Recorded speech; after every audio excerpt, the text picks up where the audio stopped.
We're too old for this dream. Tommy Rodriguez looked around the cluttered garage at his three bandmates, all of them 40 years old, all of them wearing wedding rings, all of them pretending they weren't devastated by the reality that their musical dreams were over. They had been the Memphis Fire since high school, playing the same garage for 22 years, and tonight was supposed to be their final jam session before they admitted defeat and focused on being responsible adults. What they didn't know was that Elvis Presley, driving through their neighborhood after a late recording session at Sun Studios, had pulled over because he heard something through their garage window that reminded him of his own early days, and he was about to prove that some dreams don't have expiration dates. The Memphis Fire consisted of 4 men who had met in Memphis Central High School's music class in 1954. Tommy Rodriguez played lead guitar and sang vocals, his voice carrying the pain and hope that came from 22 years of believing in something that everyone else said was impossible. Mike Patterson handled bass guitar with the steady reliability that had made him a successful accountant by day and a dreamer by night. Danny Martinez commanded the drums with a passion that his job as a high school math teacher could never fully satisfy.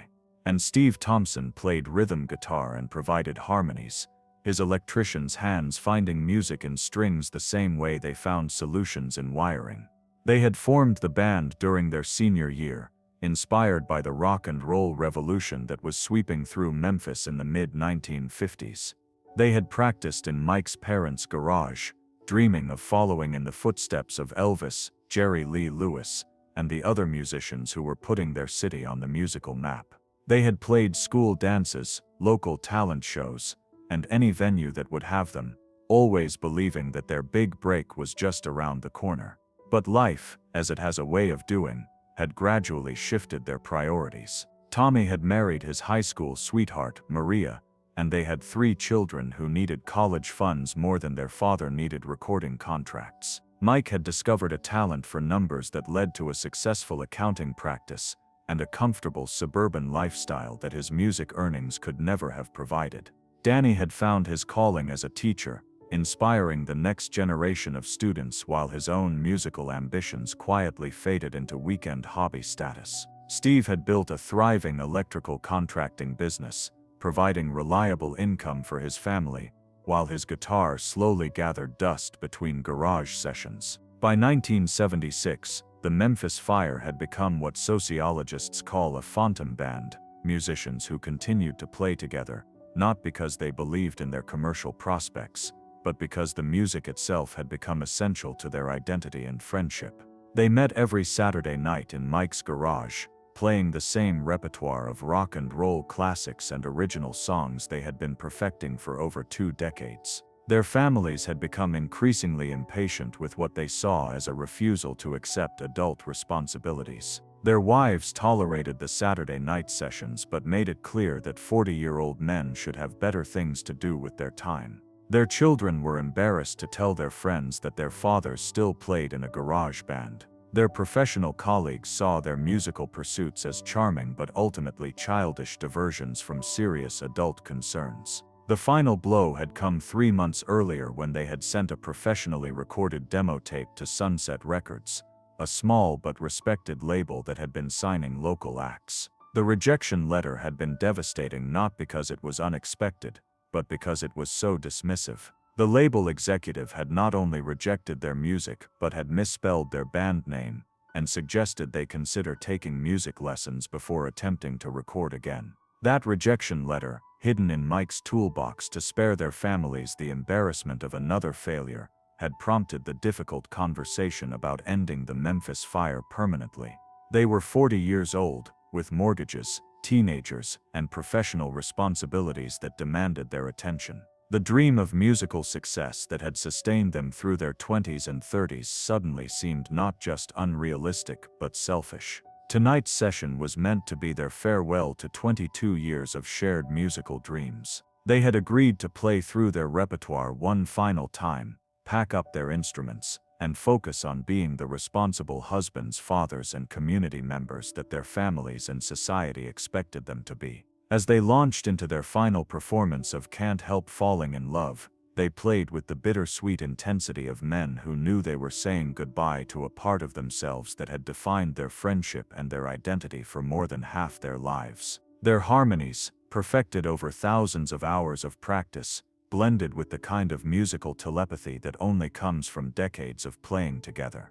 Their instrumental skills, honed through years of Saturday night sessions, displayed a level of musicianship that would have impressed any objective listener. But they were not playing for objective listeners. They were playing for themselves, as a farewell to the young men they had once been, and the dreams they were finally ready to abandon. That's when Elvis Presley knocked on the garage door. "Excuse me," Elvis said, when Tommy opened the door. "I was driving by and I heard y'all playing. I hope you don't mind me stopping, but that sounded really good. How long have you been playing together?" The four members of the Memphis Fire stood frozen in disbelief. Elvis Presley, the king of rock and roll himself, was standing in Mike's driveway, asking about their music. For a moment, nobody could speak. Finally, Tommy found his voice. "We've been playing together since high school, Mr. Presley, 22 years now. But we're actually calling it quits tonight. We're getting too old for this dream." Elvis studied the four middle-aged men, recognizing something in their faces that reminded him of his own early struggles and the countless musicians he had known who had given up just before their breakthrough.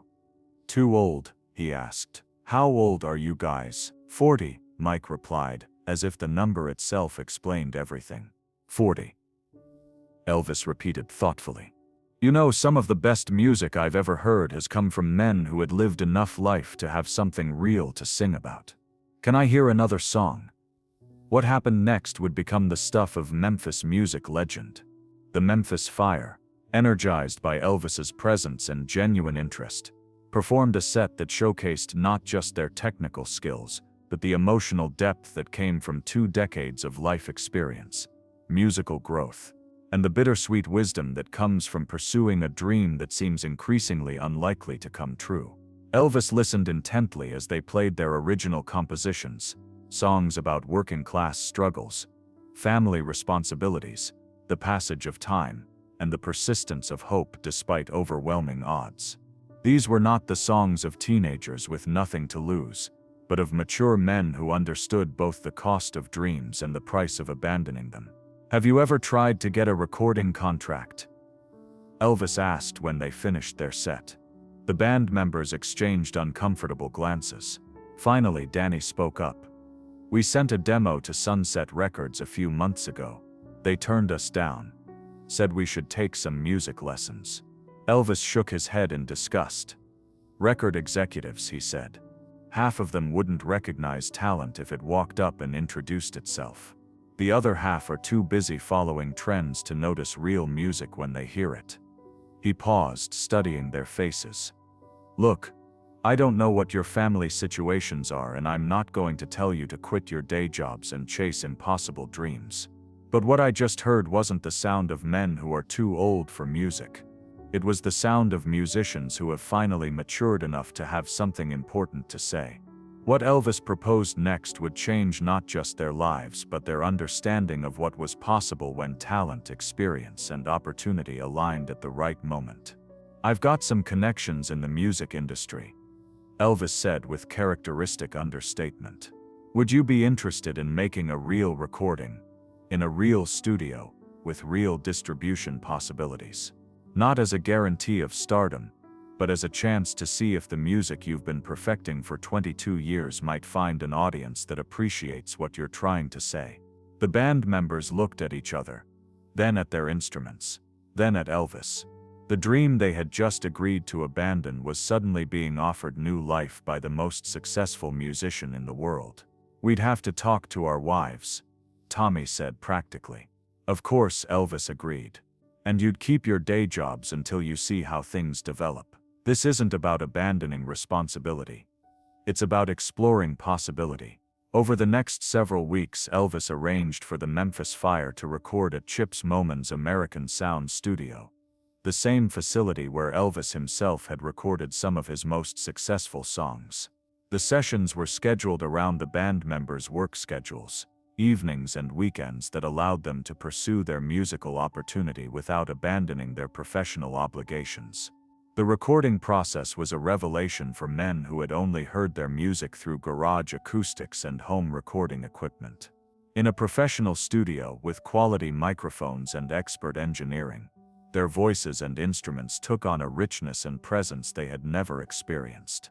More importantly, they discovered that their decades of playing together had created a musical chemistry that was impossible to manufacture or fake. Elvis sat in on several of the recording sessions, offering suggestions and encouragement. His presence attracted other musicians and industry professionals who were curious about the middle-aged garage band that had caught the King's attention. What they discovered was a group that combined technical proficiency with emotional authenticity in ways that impressed even skeptical music industry veterans. The resulting album, titled 22 Years, featured a collection of original songs that spoke to the experiences of working-class men who had never stopped believing in the transformative power of music.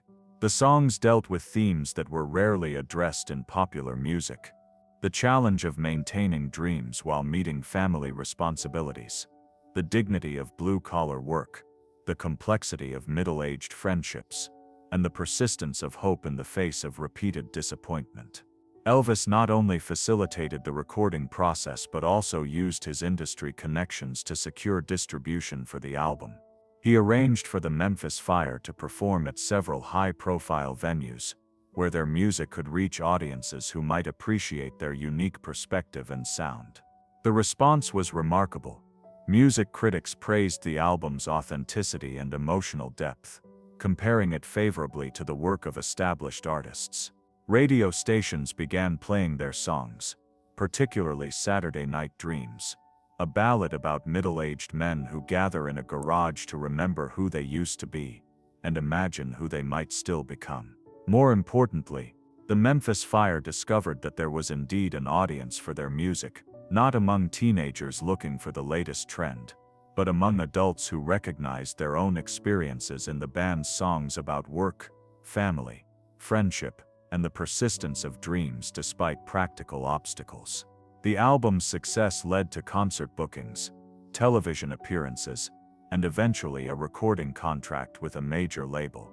But the band members, guided by Elvis's advice and their own mature judgment, never abandoned their day jobs or lost sight of their family responsibilities. Instead, they found a way to balance their musical success with their existing obligations, proving that it was possible to pursue artistic dreams without sacrificing practical stability. The impact of the Memphis Fire's success extended far beyond their own lives. Their story inspired other middle-aged musicians who had given up on their dreams, demonstrating that artistic fulfillment was not exclusively the province of young people with nothing to lose. Music venues began hosting mature musician nights, providing performance opportunities for older artists whose life experience gave their music depth that youth could not provide. The success of 22 Years also influenced the music industry's understanding of its potential audience.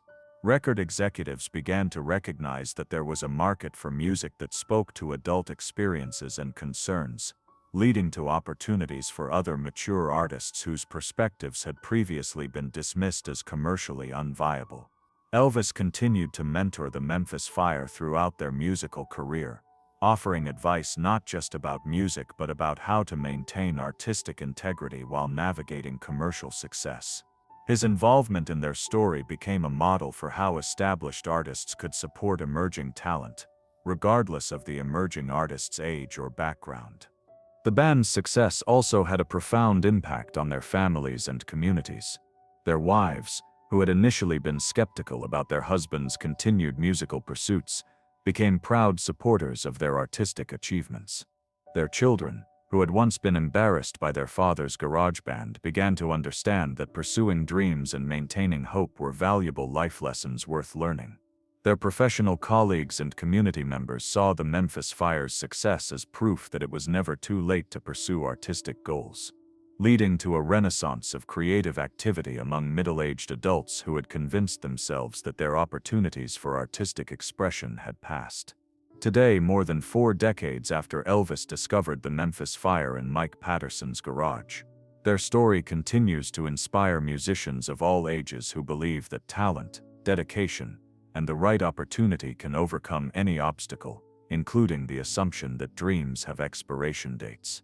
The Memphis Fire recorded 5 albums over the course of their career, each one exploring different aspects of adult life and experience. They performed for audiences across the United States, always as working musicians who maintained their day jobs and family commitments while pursuing their artistic goals. Their story became a case study in music schools and business programs, demonstrating how mature artists could successfully balance creative fulfillment with practical responsibility. It also influenced public policy discussions about arts support, leading to programs that provided opportunities for adult learners and mature artists who wanted to develop or restart their creative careers.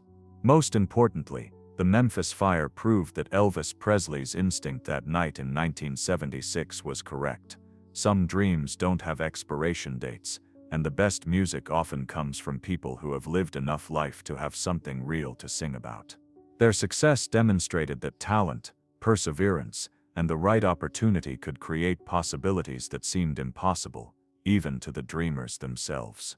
The lesson of their experience continues to resonate with artists and dreamers of all ages that it's never too late to pursue your passions, never too late to believe in your talents, and never too late to discover that the dreams you thought were over might just be waiting for the right moment to begin. The cultural impact of the Memphis Fire's story extended far beyond the music industry. Their success challenged deeply ingrained societal assumptions about age, creativity, and the relationship between artistic fulfillment and practical responsibility. Academic researchers began studying what became known as the Memphis Fire effect, the phenomenon where mature artists achieved creative breakthrough after years of perceived failure. Dr. Sarah Williams of the University of Memphis conducted a comprehensive study of late-blooming musicians, following more than 200 artists who began their professional careers after age 35. Her research found that mature artists brought unique advantages to their creative work: life experience that informed their songwriting, emotional depth that resonated with adult audiences, and professional skills that helped them navigate the business aspects of music careers more effectively than their younger counterparts. The study revealed that musicians who started their careers later in life had higher rates of sustained success and greater career satisfaction than those who achieved early fame. They were less likely to experience the personal problems associated with young stardom, and more likely to maintain healthy relationships with family and community while pursuing their artistic goals. Educational institutions began developing programs specifically designed for adult learners interested in pursuing music careers. Community colleges across the South created second-act musicians workshops that provided training in both musical skills and music business practices for mature students. These programs consistently showed high enrollment and success rates, demonstrating significant demand for artistic education among adults who had previously assumed their creative opportunities had passed. The business community took notice of the economic implications of the Memphis Fire's success. Market research revealed that adults over 35 represented a significant and underserved segment of the music-buying public. These consumers had disposable income and were eager for music that reflected their life experiences and values. Record labels began actively seeking mature artists whose music could appeal to this demographic. The success led to the establishment of specialized record labels focused on adult-oriented music. These labels developed marketing strategies that emphasized life experience, authenticity, and emotional depth, rather than youth appeal and trendy sounds. Several of these labels achieved significant commercial success, proving that there was indeed a viable market for music created by and for mature adults. Radio stations across the country began programming adult-focused music shows featuring artists like the Memphis Fire. These programs consistently achieved high ratings among listeners over 35, leading to the development of entire radio formats dedicated to mature musical artists and their audiences. The touring industry adapted to accommodate the needs of older performers and audiences. Concert venues began offering early showtimes, comfortable seating and family-friendly environments that appealed to adult concert-goers who wanted to enjoy live music without the chaos typically associated with rock concerts. These changes increased attendance and opened new revenue streams for venues and performers alike. The success of adult-oriented touring led to the creation of music festivals specifically designed for mature audiences. These events featured multiple generations of performers, comfortable amenities, and programming that acknowledged the different needs and interests of adult music fans. The festivals consistently sold out, demonstrating strong demand for age-appropriate musical entertainment. Healthcare professionals began studying the therapeutic benefits of creative expression for middle-aged adults. Research showed that adults who pursued artistic activities including music performance experienced reduced stress levels, improved cognitive function, and better overall mental health outcomes. These findings led to the integration of music programs into corporate wellness initiatives and senior care facilities. Mental health professionals developed therapeutic approaches based on the Memphis Fire's experience. Dream revival therapy helped adults reconnect with abandoned creative goals and find ways to pursue artistic fulfillment while maintaining practical stability. This approach proved particularly effective for individuals experiencing midlife depression, empty nest syndrome, and career dissatisfaction. The story influenced family counseling approaches by demonstrating how pursuing artistic goals could strengthen rather than threaten family relationships. Counselors began helping families understand that supporting individual creative expression could enhance family bonds and provide positive role models for children about the importance of following dreams and maintaining hope. Corporate America recognized the value of supporting employee creativity and artistic expression. Companies began offering music lessons, creative writing workshops, and artistic development programs as employee benefits. These programs improved job satisfaction, reduced turnover, and enhanced company culture by acknowledging employees as complete individuals rather than just workers. The legal profession developed new approaches to contract negotiation and intellectual property protection specifically tailored to mature artists.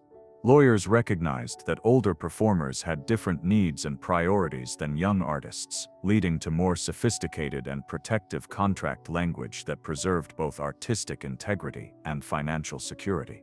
The insurance industry created specialized policies for mature performers who maintained day jobs while pursuing music careers. These policies addressed the unique risks and needs of part-time professional musicians, providing coverage that protected both their artistic and professional activities. Educational psychology researchers studied how adults learned musical skills differently than children. Their findings led to the development of teaching methods specifically designed for mature students, emphasizing practical application, efficient practice techniques, and integration with existing life experience. These methods proved more effective for adult learners than traditional approaches designed for young students. The success of the Memphis Fire influenced public policy discussions about arts funding and support. Government agencies began developing grant programs specifically for mature artists and community-based creative programs. These initiatives recognized that artistic expression was valuable throughout the human lifespan and deserved support regardless of the artist's age or commercial potential. International attention focused on the Memphis model as countries around the world grappled with aging populations and the need to provide meaningful activities for healthy, active seniors. Programs based on the Memphis Fire's experience were adapted for different cultural contexts, always maintaining the core principle that creativity and artistic expression remained valuable and achievable throughout life. Technology companies developed platforms and tools specifically designed for mature musicians. These included simplified recording equipment, user-friendly music software, and online communities where older artists could connect, collaborate, and share their work. The market for these products grew rapidly as more adults began pursuing serious musical activities. The music education industry expanded to include adult-focused instruction materials, methods, and curricula. Publishers developed songbooks, instructional videos, and educational materials that acknowledged the different learning styles and goals of mature students. These products became profitable market segments as demand from adult learners continued to grow. Music therapy programs incorporated the Memphis Fire's story into their treatment approaches. Therapists used the band's experience to help clients understand that creative goals could be pursued at any age and that artistic expression could provide meaning and satisfaction even when commercial success was not achieved. The story influenced retirement planning discussions by demonstrating that post-career life could include meaningful creative pursuits. Financial advisors began incorporating artistic goals into retirement planning conversations, helping clients budget for music lessons, equipment purchases, and other creative expenses as part of comprehensive life planning. Modern research in neuroscience and aging provided scientific support for the Memphis Fire's approach to late-life creativity. Studies showed that learning new musical skills and performing music provided cognitive benefits for older adults, including improved memory, enhanced problem-solving abilities, and reduced risk of cognitive decline. These findings reinforced the value of musical pursuits for mature adults beyond mere entertainment or hobby activities. Contemporary music industry analysis confirmed that the Memphis Fire's success had permanently changed how the business viewed age and artistic potential. Record executives reported being more open to working with mature artists, and industry statistics showed increasing numbers of successful debuts by artists over 35. The band's breakthrough had helped establish a new category of commercial viability for older performers. Today, the Memphis Fire's influence can be seen in music schools that offer adult education programs, community centers that host senior band competitions, and online platforms that connect mature musicians worldwide. Their story continues to inspire adults who thought their creative opportunities had passed, proving that with talent, dedication, and the right support, artistic dreams can flourish at any age. The band members themselves remained active in supporting other mature artists throughout their lives. They established the Never Too Late Foundation, which provided instruments, lessons, and performance opportunities for adults who wanted to pursue musical goals later in life. The foundation served thousands of aspiring musicians and became a model for similar organizations nationwide. Tommy Rodriguez continued performing and teaching music until his death at age 78, inspiring countless students with his message that passion and dedication could overcome any obstacle, including age-related prejudice. His autobiography, 40 and Rocking, became required reading in adult education programs and continues to motivate mature learners worldwide. The Memphis Fire proved that Elvis Presley's instinct that night in 1976 was not just correct but prophetic. Their success demonstrated that some of the most authentic, meaningful music comes from artists who have lived long enough to have something important to say, and that dreams deferred are not necessarily dreams denied. Their legacy continues to remind musicians and dreamers of all ages that it's never too late to discover what you're truly capable of achieving. The detailed analysis of their recording process became a model for how mature artists could effectively translate decades of garage experience into professional studio work. Producer Chips Moman documented their sessions extensively, creating a blueprint that other studios used when working with older debut artists. The recording showed how life experience translated into musical depth that couldn't be manufactured or taught. Their approach to balancing family responsibilities with musical careers influenced career counseling programs nationwide. Vocational advisors developed frameworks for helping adults pursue creative goals without abandoning practical obligations. These programs showed remarkable success rates, with participants reporting higher life satisfaction and stronger family relationships when they found healthy ways to express their artistic sides. The Memphis Fire's merchandise and licensing deals proved that mature audiences would support artists who represented their values and experiences. Their branded instruments, instructional materials, and lifestyle products generated significant revenue streams that complemented their recording and touring income.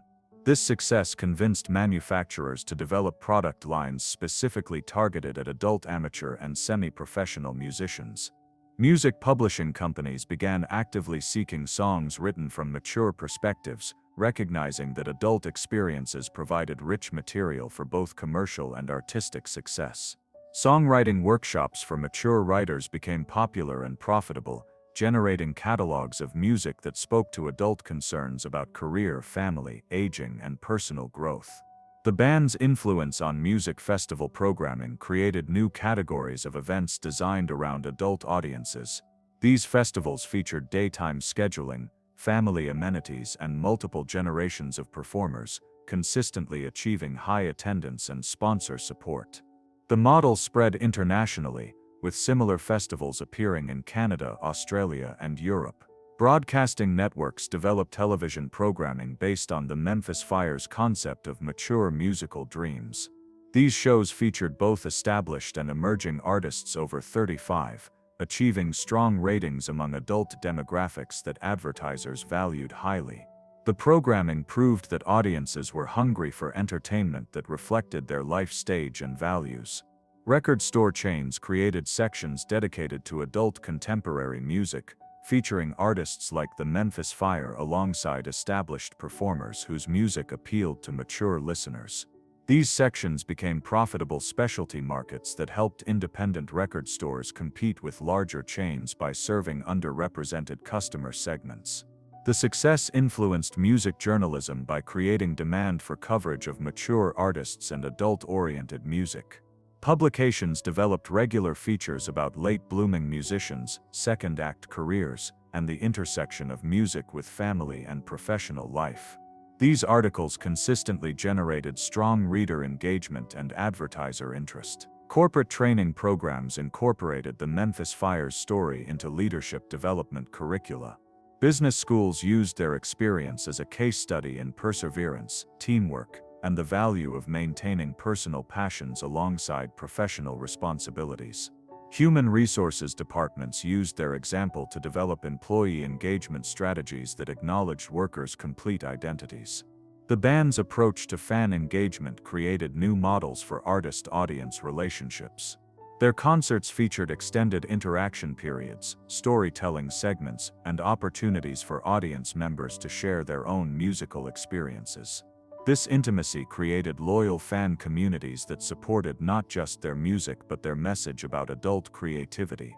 Medical conferences began featuring presentations about the health benefits of musical participation for adults, using the Memphis Fire's experience as evidence for therapeutic and preventive applications. Healthcare providers started prescribing musical activities for patients dealing with stress, depression, and age-related cognitive concerns. The insurance industry developed actuarial models that recognized the health benefits of creative activities, offering premium discounts to policyholders who participated in music programs or other artistic pursuits. The data showed that adults with creative outlets had lower rates of stress-related illness and better overall health outcomes. Community development organizations used the Memphis Fire's model to create neighborhood music programs that brought together residents of different ages and backgrounds.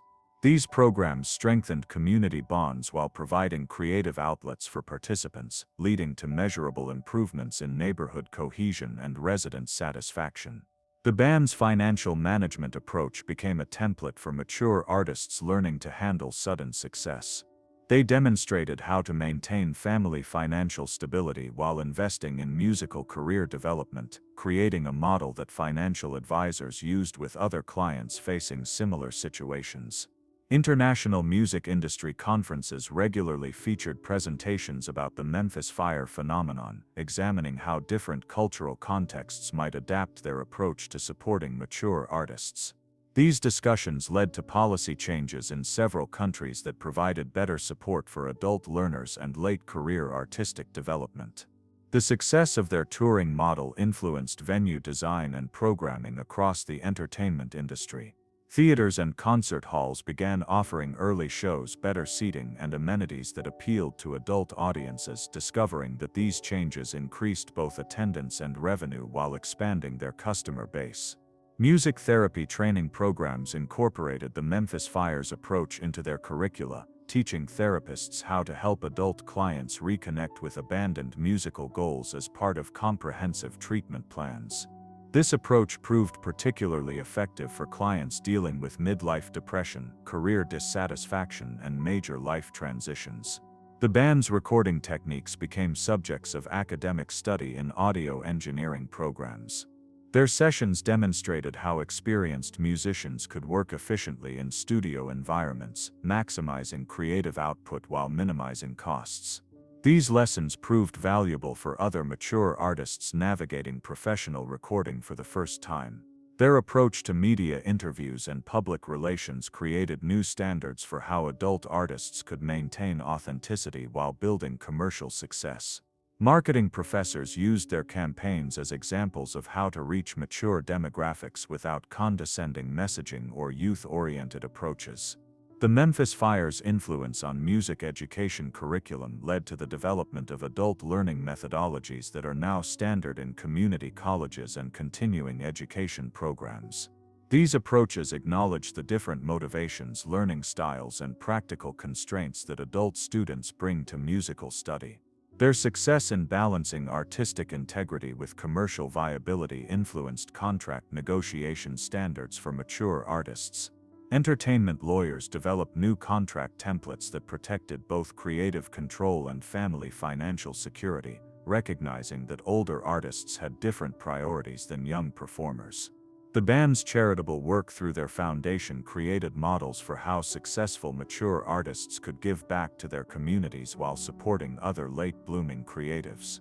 Their grant programs and mentorship initiatives have been replicated by other successful adult artists who credit the Memphis Fire with inspiring their own charitable activities. Modern streaming platforms now feature curated playlists and recommendation algorithms specifically designed to serve adult audiences interested in mature artists and age-appropriate content. The success of these features validates the market demand that the Memphis Fire helped identify and establish. Today, more than 4 decades after Elvis discovered them in that garage, the Memphis Fire's influence continues to shape how the music industry, educational institutions, and society at large view the relationship between age, creativity, and artistic achievement. Their legacy proves that dreams don't expire, talent doesn't diminish with age, and that some of life's most meaningful accomplishments come to those who persist through decades of apparent failure while maintaining hope that the right moment will eventually arrive.